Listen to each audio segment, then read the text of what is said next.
நம்ம திருப்பூர்ல ஒரு கம்பெனில அங்க வேலை செய்யற அவங்களோட ஒர்க்கர்ஸ்க்கு பாத்தீங்கன்னா கோல்டு காயின், சில்வர், ஏன் லேண்ட் முத கொண்டு கிஃப்டா கொடுக்குறாங்க. ஸோ என்ன ஏதுன்னு ஃபுல்லா சொல்றேன், வாங்க பார்க்கலாம். இந்த மனசு யாருங்க இருக்கும்? ஜேவி குரூப் சேர்மனோட 70th பர்த்டே ஃபங்க்ஷன் தான் வந்திருக்கோம். இது வெறும் ஃபங்க்ஷன் மட்டும் கிடையாது, இங்க 10 இயர்ஸ்க்கு மேல ஒர்க் பண்ற அவங்க. நான் ஒரு 25 இயர்ஸ் இங்கே ஒர்க் பண்ணிட்டு இருக்கிறேன். என்னுடைய மகிழ்ச்சிக்கு எல்லையே இல்லை. ஒவ்வொருத்தருடைய வீடு வாங்கக்கூடிய மனை அப்படிங்கிறது வந்து எல்லாத்துடைய கனவாக இருக்குது மிடில் கிளாஸ் மேனேஜ்மெண்ட்டுக்கு.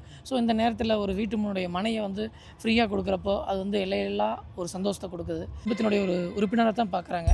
நான் வந்து சின்ஸ் ஒரு 10 இயர்ஸ் ஒர்க் பண்ணிட்டு இருக்கேன் ப்ரோ. அதோட எல்லா பொருளுக்குமே வந்து பார்த்தீங்கன்னா ஒரு ப்ரைஸ் இருக்குங்க. இது வந்து பார்த்தீங்கன்னா எங்கள் எம்டி சார் கையால் ரிசீவ் பண்ணும்போது எனக்கு வந்து பார்த்தீங்கன்னா ப்ரைஸ்லெஸ் கிஃப்ட் தான் சொல்லுவேன். இதுக்கு வந்து விலை மதிப்பே இல்லை.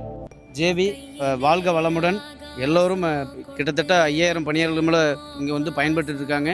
இதில் நானும் ஒர்க் பண்ணுறதுக்கு ரொம்ப பெருமையாக இருக்குது. பாட்டியே பார்த்தீங்கன்னா 20 வருஷமா வேலை செஞ்சுருக்காங்க. பாட்டிங்க என்னவா இருக்கீங்க? கூட்டுறவங்களா இருக்கீங்களா? என்ன அவார்டு வாங்கியிருக்கீங்க?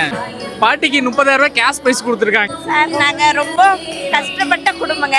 ஆனால் ஜேவிக்கு வந்ததுலேருந்து எவ்வளோ சந்தோஷமாக்குறோம். எனக்கு எங்கள் வீட்டுக்காரர் இல்லைங்க, ஆனால் என் குழந்தைகளோட படிக்க வச்சு நல்ல ஆளாக்குற அளவுக்கு எனக்கு தெம்பு தைரியம் கொடுத்தது ஜேவி தான். ரொம்ப சந்தோஷமா இருக்குதுங்க. ஜேவி வந்து எங்களை வாழ வச்ச தெய்வம். வந்து ரொம்ப ஹாப்பியா ஃபீல் பண்றாங்க. நம்ம திருப்பூர்ல இப்படி ஒரு ஓனர் இருக்காங்க அப்படிங்கறது எல்லாம் தெரிஞ்சுக்கங்க. இந்த மாதிரி அப்டேட்டுக்கு நம்ம திருப்பூர் பேஜ்க்கு ஒரு ஃபாலோ கொடுத்துருங்க.